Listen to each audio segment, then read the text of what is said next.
What was hidden so carefully that even its silence became a warning? Beyond the horizon of a barren desert where heat distorts distance and the land offers no reason to linger, there exists a place that officially insists it has nothing to say. No signs mark its purpose. No public roads lead to its center. Maps hesitate around it. For decades, this location has been surrounded not just by fences and patrols, but an absence of answers so deliberate it feels engineered. The story does not begin with revelations or accusations, but with restraint, with documents that stop mid-sentence, photographs that reveal everything except meaning, and statements that acknowledge activity while denying substance. This documentary does not start by claiming what lies inside, because that certainty has never been granted. Instead, it begins with the atmosphere of denial that has followed this site for generations, a denial repeated so consistently it becomes policy. A denial that survives changing administrations, shifting technologies, and evolving threats. What remains constant is the refusal to explain why this place required more secrecy than any other installation on Earth, and why even its most basic functions were considered too sensitive for public understanding. The story begins not with myth, but with paper trails, dry, procedural, and quietly revealing. Long before the location became a symbol, it was a problem to be solved. In the early years of the Cold War, the United States faced a strategic dilemma that was both urgent and unprecedented: how to see deeper into rival territory without being seen in return. Existing reconnaissance methods were inadequate, satellites were still theoretical, conventional aircraft were vulnerable. What followed was a rapid expansion of classified research programs that demanded isolation, secrecy, and speed. Remote desert terrain, already under federal control and far from population centers, became not a convenience, but a necessity. Internal memoranda from the 1950s, later declassified in heavily edited form, show officials searching for locations described only by coordinates, topography, and distance from civilian observation. The language is precise, unemotional, and logistical. There is no reference to culture, speculation, or public concern. The focus is operational security. One particular site stood out due to its natural geography: a vast dry lake bed suitable for long runways surrounded by mountains that limited line-of-sight access. The documents do not romanticize the decision. They simply note that it was ideal for testing aircraft that could not be acknowledged. Construction began quietly. Supplies were routed through indirect channels. Personnel were flown in under strict confidentiality agreements. Even within the military, knowledge was compartmentalized. Engineers worked on components without understanding the final system. Pilots were briefed only on what they needed to fly. The base itself did not appear in standard military directories. Funding lines were buried within broader defense budgets, labeled in ways that obscured their destination. This was not an anomaly. It was standard practice for what were then called black projects, programs whose existence was classified alongside their purpose. Early evidence of activity surfaced unintentionally. Commercial pilots reported seeing unfamiliar aircraft at extreme altitudes. Radar operators logged objects that moved differently from known platforms. These reports were not dismissed internally. They were investigated, categorized, and sealed. In some cases, the very agencies tasked with studying unidentified aerial phenomena were unaware that what they were tracking originated from domestic test flights. This bureaucratic fragmentation was not accidental. It protected the program by ensuring plausible deniability, even within the system designed to defend national airspace. Declassified test logs confirmed that experimental aircraft were flown at performance limits far beyond public technology of the time. Speeds, altitudes, and materials described in later released summaries show a leap that would have been impossible to explain without revealing sensitive advances. The secrecy surrounding the site intensified as these programs expanded. What began as a testing ground became a permanent installation, evolving alongside the technology it housed. Runways were extended, facilities multiplied, security protocols tightened. Each upgrade corresponded with a new generation of classified projects, though the names and specifics remain largely obscured. Local records add another layer. County officials noted federal land withdrawals without detailed justification. Airspace restrictions expanded repeatedly, often without public hearings. Maps were updated inconsistently. In some editions, the area appeared blank. In others, it was marked vaguely, with no designation. These discrepancies were not errors. They reflected an ongoing effort to manage visibility rather than provide accuracy. The goal was not to lie outright, but to avoid confirming anything at all. Eyewitness accounts from workers who later spoke under limited authorization reinforce the same pattern. They describe strict compartmentalization, constant reminders of legal consequences, and an environment where asking unnecessary questions was discouraged. Their testimonies do not describe fantastical discoveries. They describe procedures, protocols, and a culture shaped by secrecy as a default condition. What stands out is not what they claim to have seen, but how little they were allowed to understand about their own work. By the time fragments of these origins entered public awareness decades later, they arrived stripped of context. Names were missing, dates were generalized, entire project histories were condensed into brief acknowledgments. The official record confirmed that the site existed and that advanced testing occurred there, but it stopped short of explaining why such extraordinary secrecy was deemed necessary, or why it persisted long after the original programs had ended. That gap between what was acknowledged and what remained unspoken became the foundation for everything that followed. The gap unfolds in the space between what was said and what was carefully avoided. As public curiosity intensified and unofficial reports multiplied, the official response followed a consistent pattern: partial acknowledgement paired with strategic omission. When pressed, government representatives did not deny activity outright. Instead, they framed it narrowly, emphasizing routine defense testing while declining to elaborate on specifics. This approach created a paradox. The more the existence of advanced programs was admitted, the more questions arose about the information that remained withheld. Official explanations, when they appeared, focused on technological necessity.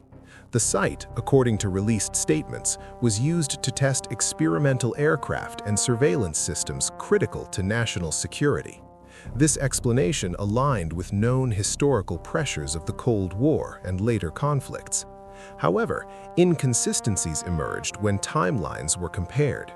Some aircraft programs, publicly revealed years later, did not fully account for the duration or intensity of the site's restricted status. Even after certain projects were declassified, access limitations remained unchanged. The question was no longer whether classified testing occurred, but why secrecy levels did not decrease once the supposed justifications expired. Flight records provide one of the clearest contradictions. Aviation historians examining publicly available logs noticed gaps in military air traffic data over the region that extended beyond the operational windows of acknowledged programs. These gaps were not random. They followed patterns suggesting continued activity, yet no corresponding projects were disclosed.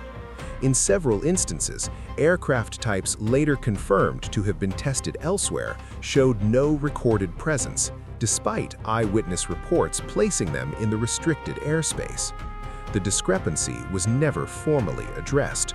Another inconsistency lay in the management of airspace itself. The restricted zones surrounding the installation expanded significantly in the late 20th century, long after the original reconnaissance platforms were retired. Federal notices cited ongoing security requirements, but offered no further clarification. This expansion affected commercial routes and required coordination with civilian aviation authorities, yet public documentation remained minimal. For a facility described as a legacy testing site, the operational footprint suggested something more current and more complex. When officials did engage with public concern, the language was carefully calibrated. Terms like "nothing unusual" and "no evidence of extraordinary activity" appeared frequently, but these statements were often responses to claims that were never clearly defined. By addressing speculation rather than documentation, official narratives sidestepped the need to reconcile inconsistencies in the historical record. The result was a growing divide between what could be independently verified and what was officially acknowledged. Media inquiries met similar barriers. Journalists seeking confirmation of specific projects encountered a system designed to neither confirm nor deny. Freedom of Information Act requests yielded documents that were technically responsive but substantively empty, with key sections redacted under broad national security exemptions. In some cases, requesters received identical redactions across different years, suggesting a static classification status regardless of the age of the information. This rigidity stood in contrast to other military programs, where phased declassification was common. Perhaps the most telling inconsistency was procedural. Other highly classified facilities eventually received public recognition, even if details remained limited. Their names appeared in budgets, their missions were summarized, and their histories were partially documented. This site remained an exception. For decades, its very name was absent from official discourse. When acknowledgement finally came, it arrived without explanation for the delay. No rationale was offered for why a location so central to defense innovation had been excluded from the historical record for so long. The cumulative inconsistencies of these stories was not proof of hidden revelations, but evidence of an unresolved narrative. The official explanations answered enough to confirm activity, but not enough to close the case. Each clarification introduced new discrepancies, and each denial left behind questions it did not address. What remained was a record defined as much by what it omitted as by what it revealed. A record that invited continued scrutiny not because of speculation, but because of its internal contradictions. Moves into the territory officials have consistently described as closed, not because the information is fictional, but because it is inconvenient. Over time, fragments of testimony and documentation surfaced that did not contradict the official record outright, but complicated it. These fragments came from individuals who operated within the system, yet remained outside its public narrative. Contractors, support personnel, and analysts whose roles were peripheral enough to be overlooked, but close enough to observe patterns that were never formally explained. Some of the most significant disclosures emerged not through dramatic leaks, but through delayed acknowledgement. Decades after certain programs were believed to have ended, internal histories were quietly released, confirming activities that had long been denied. These confirmations did not introduce sensational new claims.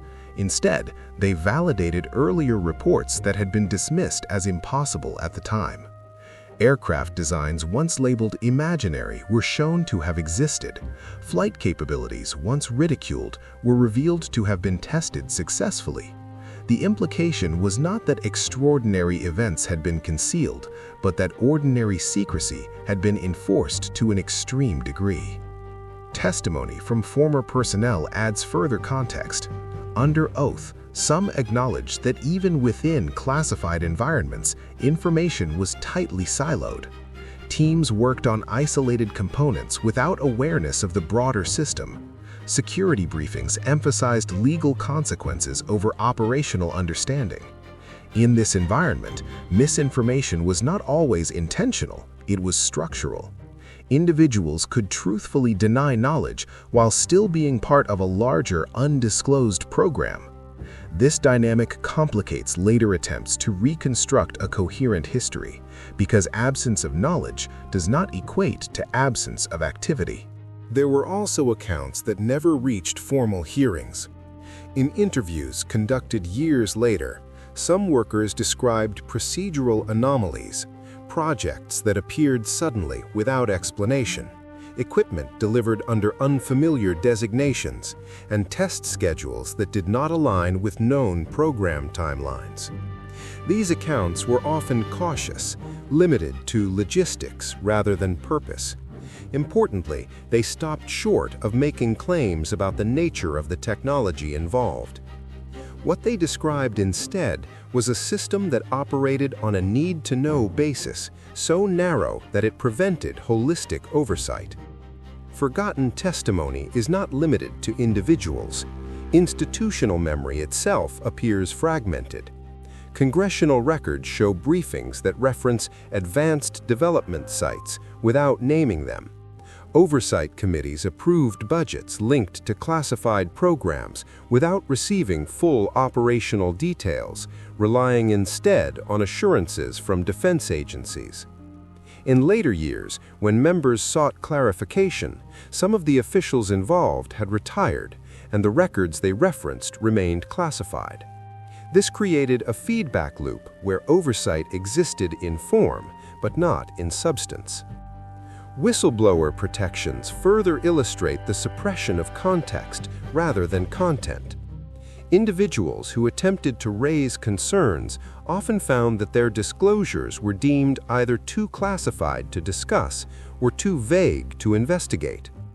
In several documented cases, complaints were acknowledged procedurally but never resolved publicly. The lack of follow-up did not indicate falsehood. It indicated jurisdictional dead ends. Without access to the full classification framework, even oversight bodies were limited in their ability to evaluate claims. What emerges from these suppressed and forgotten threads is not a single hidden secret, but a pattern of controlled visibility. Information was not erased, it was dispersed. No single document tells the full story. No single witness saw the entire operation. The result is a historical record that is technically accurate in parts, yet incomplete by design. This incompleteness has consequences. It leaves room for speculation, not because evidence supports it, but because clarity was never prioritized. As more archives are opened and more testimonies surface, the picture becomes incrementally clearer and simultaneously more complex. Each new disclosure resolves one question while raising several others. The suppression lies not in denying reality, but in refusing to assemble it into a comprehensible whole. And that refusal continues to shape how this site is understood, not as a place defined by what is known, but by what remains systematically unaddressed. Widens the lens beyond a single location and asks what its continued secrecy reveals about the broader global system it operates within. The implications extend far beyond national borders because the technologies developed, tested, and refined in extreme secrecy do not remain isolated. They alter strategic balances, influence international policy, and reshape how power is projected and perceived. What remains unanswered is not only what was built, but how the absence of transparency affected global trust. During the latter half of the 20th century, rival nations reported sightings and sensor data that suggested capabilities surpassing publicly acknowledged technology. These reports were often attributed to foreign development programs, prompting accelerated arms research elsewhere. In this way, secrecy did not simply protect innovation, it provoked it. Nations invested billions attempting to match or counter systems that were never officially described. The lack of disclosure created a strategic vacuum, filled not with facts, but with assumptions. Defense planning documents from multiple countries, later released, reveal that uncertainty itself became a driver of escalation. Allied governments were not always informed. Declassified diplomatic correspondence shows moments of tension when partner nations encountered unexplained aerial activity linked to restricted testing zones. Assurances were given, but details were withheld. These interactions underscore a critical point. Secrecy was not only a domestic policy, but an international one, shaping relationships through controlled ambiguity. Trust was managed rather than earned, maintained through confidence rather than clarity. The unanswered questions also affected civilian institutions. Scientific communities, aviation authorities, and even meteorological agencies recorded anomalies they could not publicly explain. In some cases, data was quietly reclassified or removed from shared databases.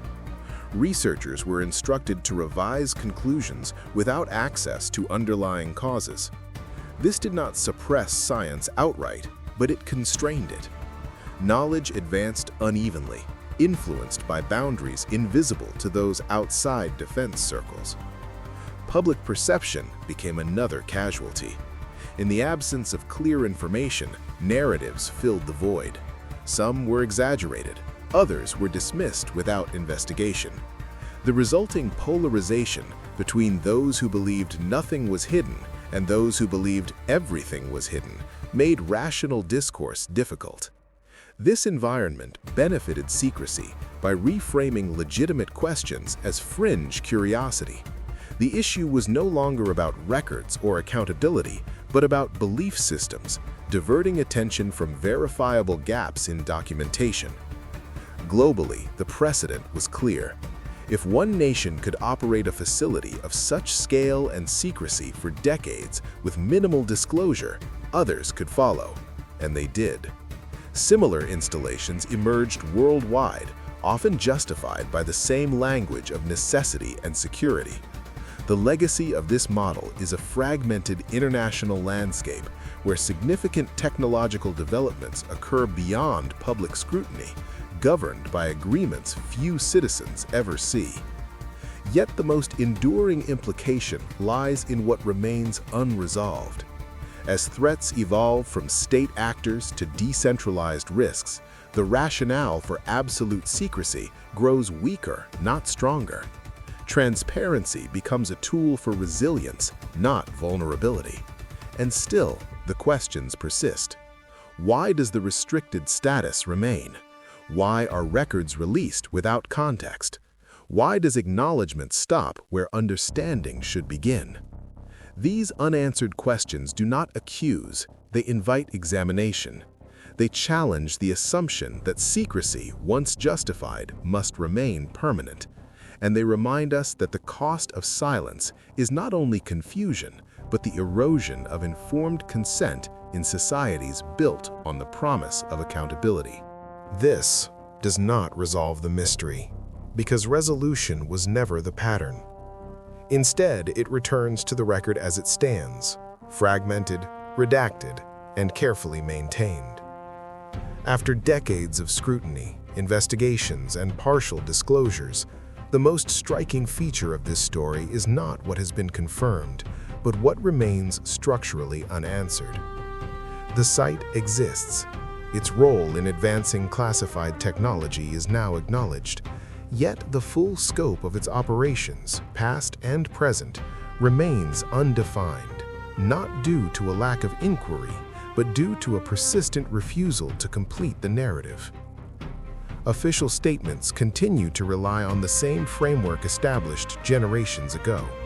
Activities are lawful, necessary, and classified in the interest of national security. These assertions are not easily dismissed, nor are they easily verified. Oversight mechanisms exist, but their findings are rarely shared in detail. Declassification proceeds slowly and selectively, often decades after relevance has faded. When records are released, they arrive stripped of connective tissue, making comprehensive understanding difficult even for specialists. What remains open is the question of proportionality.